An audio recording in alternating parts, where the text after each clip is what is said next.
aujourd'hui, nous parlerons, puisque nous l'avons promis à nos téléspectateurs, de l'émancipation mineure émancipée au Bénin. Que comprendre? Oui, bien sûr. Comme dans l'un de nos numéros, on en a parlé, je crois que c'était par rapport à l'autorité parentale. Voilà. Et donc, on a promis, bien sûr, à nos téléspectateurs de revenir sur cette thématique qui aborde l'émancipation des mineurs. Et c'est avec notre consultant juridique, Maître Brice Oussou, qui est là dans nos murs.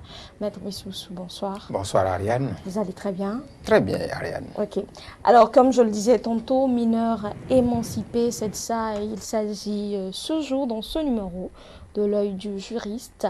Alors que comprendre, en fait, qui peut-on appeler mineur déjà? Un mineur, c'est selon le droit béninois, toute personne qui n'a pas encore atteint l'âge de 18 ans révolu. 18 ans révolu. Donc, lorsque vous n'avez pas fermé 18 ans, lorsque vous n'avez pas fêté, pour dire en termes terre à terre, lorsque vous n'avez pas fêté votre 18e anniversaire, vous êtes mineur. Alors, aujourd'hui, on aborde le mineur émancipé. Quand on a parlé du mineur, là, vous allez nous éclaircir un peu le thème émancipation.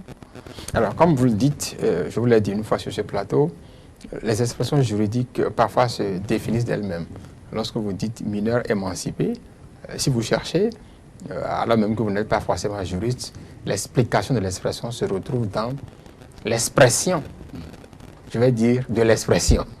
Alors, pour me répéter, la manière dont on exprime la notion contient déjà l'explication. Mineur émancipé, donc c'est un mineur qui est émancipé. Et vous savez, l'émancipation, c'est le fait de s'affranchir de certaines choses qui vous retiennent, qui vous empêchent de faire certaines choses. On dit par exemple que l'esclave est émancipé. On dit par exemple qu'une personne, lorsque vous atteignez un certain âge, vous vous émancipez. L'apprenti qui prend sa libération, comme on le dit dans notre langage ordinaire, s'émancipe de son maître, de son patron. Voilà. Donc, le mineur émancipé, c'est le mineur, il garde l'appellation mineur, et il est émancipé. Ça veut dire qu'il est affranchi de certaines choses.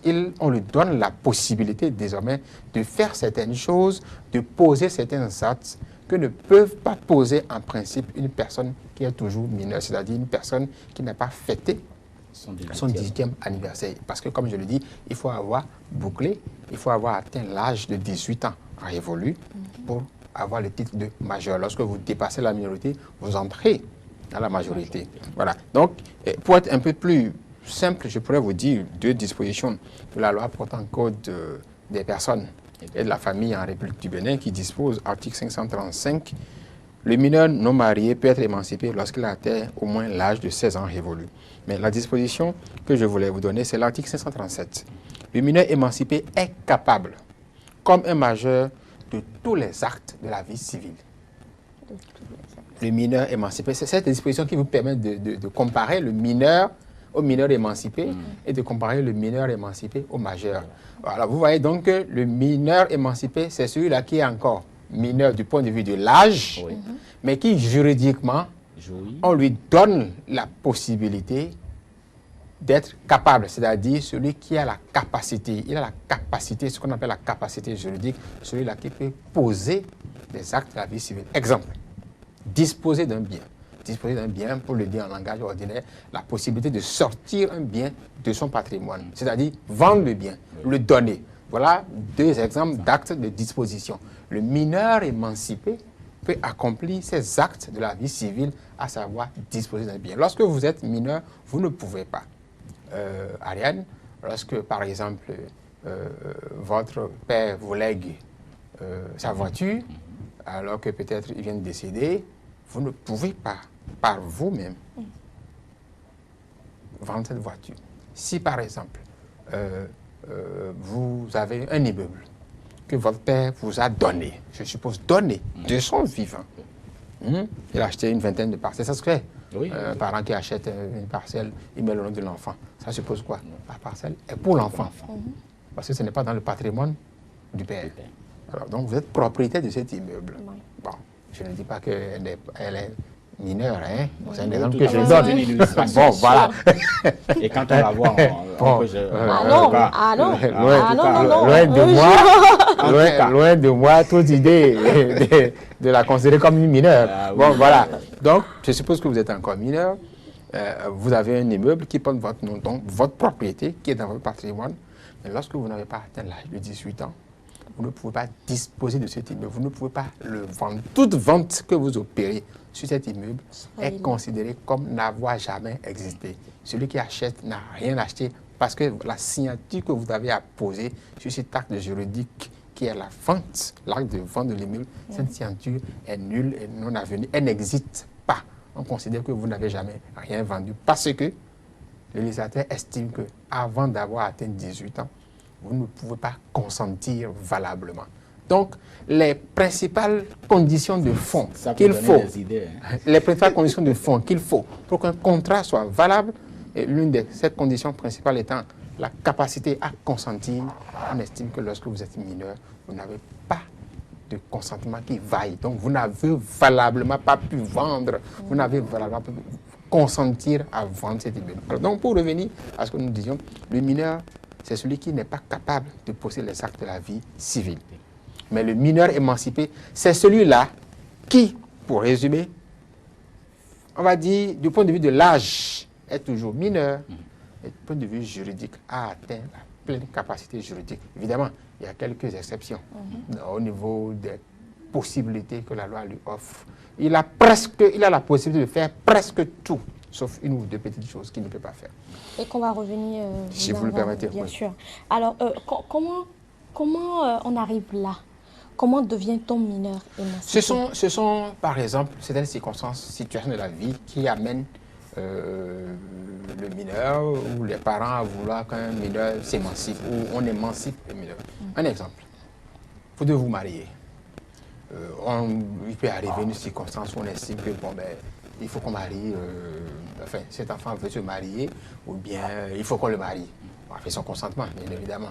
Parce qu'on estime que lorsque vous avez atteint au moins 16 ans, ne serait-ce que pour le mariage, vous pouvez consentir. C'est le législateur qui l'a dit. Pour les actes ordinaires de la vie civile, c'est 18 ans.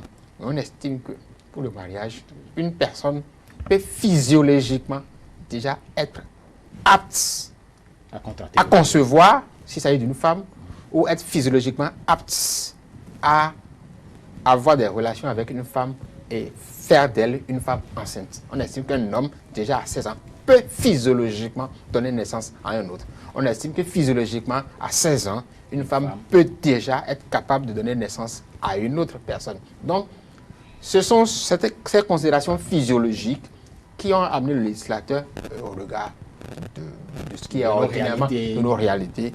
On a pensé qu'on peut. Donc, le mineur peut être émancipé par le mariage. Donc, voilà, le mariage et lorsque vous prenez même les dispositions de la loi qui parle de l'émancipation, la première disposition qui traite de l'émancipation, c'est l'article 634. Le chapitre, enfin, le sous-chapitre sur l'émancipation commence par là. Le mineur est émancipé de plein droit par le mariage. Donc, c'est la première situation qui émancipe. Le mineur est émancipé de plein droit par le mariage. Le mineur non marié peut être émancipé lorsqu'il a atteint l'âge de 16 ans. Donc, au-delà du mariage, on peut également vous accorder l'émancipation. Je suppose, par exemple, que vous avez un parent qui a un commerce et il se sent de plus en plus vieux, fatigué, ou il n'est plus disponible, et il veut confier peut-être les rênes de l'entreprise à quelqu'un. Il n'a peut-être pas confiance en ses employés, il n'a peut-être pas confiance aux personnes qui l'entourent pour prendre la tête de la structure ou pour occuper un poste clé, pas forcément la tête, un poste important dans l'appareil, par la direction générale. Peut-être, je ne sais pas, chargé de contrôle, trésorerie, chargé de contrôle financier, un poste stratégique. Vous ne pouvez pas, si vous n'avez pas 18 ans, occuper ce poste. Alors, votre père peut solliciter du tribunal parce que c'est une décision. Quand ce n'est pas le mariage, les autres modes d'accession à l'émancipation, c'est par décision du tribunal. Donc, il peut solliciter, faire la formalité, c'est décrit dans le code, fournir les pièces qu'il faut, justifier ce pourquoi. Il peut demander qu'il plaise au président du tribunal, à l'occasion d'une audience du tribunal, de vous accorder la majorité, entre guillemets, par l'émancipation. Donc, déjà à 16 ans et demi, 17 ans, vous pouvez déjà, une fois que vous avez l'émancipation, occuper ce poste de responsabilité au sein de l'entreprise, signer des documents, signer des chèques, comme un majeur, prendre des actes, des décisions qui engagent la vie de la société, si tant est que votre signature engage quelque part la vie de la société, même si ce n'est pas vous le représentant légal, si c'est une signature qui engage l'entreprise, vous pouvez la signer parce que vous avez un acte du tribunal qui vous émancipe. Donc voilà par exemple 2 situations qui permettent d'émanciper un mineur pour juridiquement rendre cette personne-là capable. Est-ce que justement, est-ce qu'il y a un document qui officialise ça? Est-ce que dès que l'enfant... C'est une ordonnance que rend le président du tribunal, puisque nous sommes en matière d'état des personnes. Le président du tribunal rend une ordonnance qui portant émancipation de telle personne. Donc quand vous avez le document, il y en a qui peuvent dire « Oh, mais celui-là, il est mineur, il n'est pas majeur. » D'accord, vous rigolez. Si quelqu'un conteste, vous lui montrez l'ordonnance qui vous émancipe. Et ça vous accorde tous les droits. Donc, en fait, on parle de l'émancipation du mineur en thème, en fait, on se réfère beaucoup plus à des thèmes ou à un processus juridique. Oui, si vous voulez, je vous donne des dispositions de l'article 535 alinéa 2 qui dispose « L'émancipation est prononcée par le président du tribunal de première instance ou le juge par lui délégué à citer de son greffier seulement si cela satisfait aux intérêts de l'enfant et s'il y a de justes motifs établis au besoin par enquête. » Donc, il faut justifier pourquoi on veut que ce mineur soit émancipé et c'est une ordonnance qui est rendue par le président du tribunal de première instance. Est-ce que justement aussi une fille de 14 ans, 15 ans, victime d'un viol peut être... Est-ce qu'on peut entamer des processus à l'issue de victime d'un viol, c'est déjà une... Là, vous parlez de 2 choses. Victime d'un viol, ça veut dire qu'il y a certainement une procédure pénale qui est là, qui est enclenchée ou qui doit être enclenchée, mais évidemment, certainement sous plainte de la personne victime du viol ou de ses parents, si la personne est toujours mineure, en ses lieux et places ou en son nom et pour ce compte. Et c'est une procédure pénale à l'initiative du procureur de la République qui met en mouvement l'action publique, comme on le dit. Ça, c'est une possibilité. Il arrive des fois où cela se criminalise, comme cela se correctionnalise, c'est-à-dire au lieu d'envoyer ça en session criminelle, on peut envoyer ça en flagrant délit. Cela dépend de la politique pénale du parquet au moment des faits. C'est toute une fourchette qui est ouverte pour cela. Alors, il peut y avoir ou pas procédure pénale. Vous savez, des fois, il se passe dans certaines familles des situations du genre. Et plutôt que de porter l'affaire devant les juridictions, les familles disent, bon, nous n'allons pas porter plainte, même si le procureur dit, c'est quand même, cet enfant est l'enfant de la nation, le procureur est là, même s'il y a des cas où les parents ont rêvé de porter plainte, le procureur a engagé, a mis en mouvement l'action publique jusqu'à condamnation des auteurs. Le procureur aussi peut fermer les yeux. C'est lui qui décide au regard de la situation. Alors, si les parents estiment que, bon, au lieu d'aller en procédure pénale, on va arranger un mariage. Monsieur, vous êtes d'accord? Vous l'avez violé, certainement il y a une grossesse qui est là. Vous êtes d'accord pour la prendre pour épouse? Oui, là, si c'est la condition pour qu'on ferme les yeux, mais là, on va les marier. Mais pour les marier, si la fille est encore mineure, il faut forcément... ça l'émancipe, le mariage l'émancipe. On fait les formalités pour aller au mariage. Et le mariage, comme le dit la disposition de l'article 534, ce mariage de plein droit. Voilà. Est-ce que le décès, par exemple, de deux parents peuvent être source d'émancipation automatique? Non. Ce n'est pas... Il faut justifier. Quand vous avez des enfants qui sont mineurs et que les 2 parents décèdent, l'enfant peut être obligé de travailler pour subvenir... ce qu'on appelle la procédure de désignation des liquidateurs des parents. Généralement, on va prendre peut-être un autre parent, des enfants qui sont encore là, ou des frères ou sœurs des défunts, qui seront les liquidateurs de l'association et qui, pendant cette période-là, cela dépend des décisions que va prendre le juge, vont gérer tout ce qui a rapport à l'association, c'est-à-dire l'héritage laissé par les parents pour le bénéfice jusqu'à la majorité des enfants. Voilà. S'il y a des décisions à prendre, si par exemple il y a des immeubles qui sont laissés, s'il faut en disposer ou pas, peut-être mettre les immeubles sous hypothèque. Là, il faut saisir le juge des tutelles, parce que le juge des tutelles, il est là. Donc, vous avez vu, notre loi a mis en place toute une panoplie de possibilités juridiques pour régler le cas dont vous parlez. Donc, le juge des tutelles est également là Moi, il m'est déjà arrivé d'avoir un client dont un des neveux, le père avait laissé un immeuble qui était là, mais la famille, pour pouvoir faire un certain projet, avait besoin de mettre cet immeuble-là en garantie, on va dire le terme approprié, hypothèque, pour pouvoir avoir un financement pour faire une activité dont on va bénéficier. Les ressources générées par cette activité vont être au bénéfice de ces enfants-là. Mais puisque cet immeuble appartient à ces enfants mineurs, on ne peut pas prendre cette hypothèque. On ne peut pas recueillir le consentement. Ils ne sont pas encore majeurs. On a dû saisir le juge des tutelles qui a apprécié la situation au regard des faits qu'on lui a soumis et au regard de l'intérêt supérieur de ces enfants-là. Parce qu'il faut que nous, les Béninois, on le comprenne. Tout enfant, au-delà de ce qu'il est l'enfant de son père et de sa mère, est aussi l'enfant de la nation. Et l'État, au-delà des pères et mères, au-delà de la famille, a un droit de regard absolu sur la situation de chaque citoyen et surtout de chaque enfant. Donc, vous les parents, les oncles, les tantes, vous pouvez dire X. Le juge va dire non. Voilà ce que moi je dis. Moi je dis Y. Et c'est Y qu'on va faire. Parce que cet enfant appartient d'abord à la nation. Très bien. Bon, très souvent, c'est vrai que cela ne se repose sur rien du tout, mais on entend des enfants, ben, je suis mineur émancipé. Oui, justement, c'est abus de langage. Bon, on le dit, c'est tout un processus ça veut dire que confère l'émancipation. Ça veut dire que nos vous concitoyens... l'avez de plein droit par le mariage, ou bien il y a les nécessités de la vie à un moment donné qui amènent à ce qu'on sollicite du président du tribunal, et on lui sollicite qu'il lui plaise ordonner, prendre par ordonnance la décision qui vous émancipe et qui fait de vous pratiquement, entre guillemets, un majeur. Parce que vous pouvez là accomplir les actes de la vie civile. Est-ce qu'une mineure, par exemple, vu certaines situations qu'elle vit à la maison, peut décider, en fait, elle-même... Elle veut être émancipée. Ben, c'est possible. Bon, alors, elle n'a qu'à trouver une personne qui fasse la requête à son profit. Je me disais la requête... Non, tout cela est apprécié. Vous savez, je vais vous dire une chose.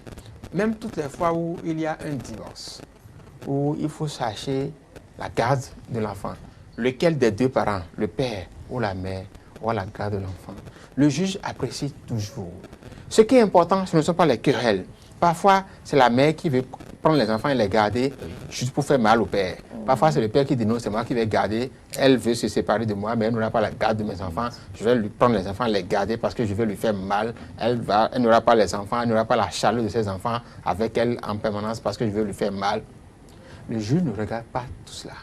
Le juge regarde une seule chose. Parfois, il y a des assistants sociaux, il y en a dans toutes les juridictions, dans les tribunaux, qu'on commet à l'effet de réaliser des enquêtes. On rencontre au tribunal. Parfois, on met la police républicaine aussi en jeu pour faire des investigations. On peut requérir du parquet qu'il fasse une enquête par la police républicaine et on rencontre au juge. Et donc, tout cela permet au juge d'apprécier. Le plus important pour un juge, lorsqu'il prend une décision qui concerne un mineur, c'est l'intérêt supérieur de l'enfant. Dans tout ce que disent les parents qui se battent autour des enfants, lequel est bon pour cet enfant, pour son présent et son avenir? On s'en fout. Le juge s'en fout de l'intérêt des parents qui se battent. Ce n'est pas le plus important. Lequel des deux parents va garder cet enfant pour que cet enfant soit quelque chose, comme on le dit chez nous, demain pour le pays? C'est ça qui est important. Très bien. Merci beaucoup. Merci vraiment à Maître Brice Roussou une fois encore. C'est vrai, les questions, il n'y en manque pas. J'ai bien envie de continuer la discussion parce qu'il y a d'autres questions. Mais si, avec bien sûr l'accord de Romuald, peut-être que le Maître Dion va revenir là-dessus. Pourquoi pas? Oui, bien évidemment. Donc, merci beaucoup, Maître.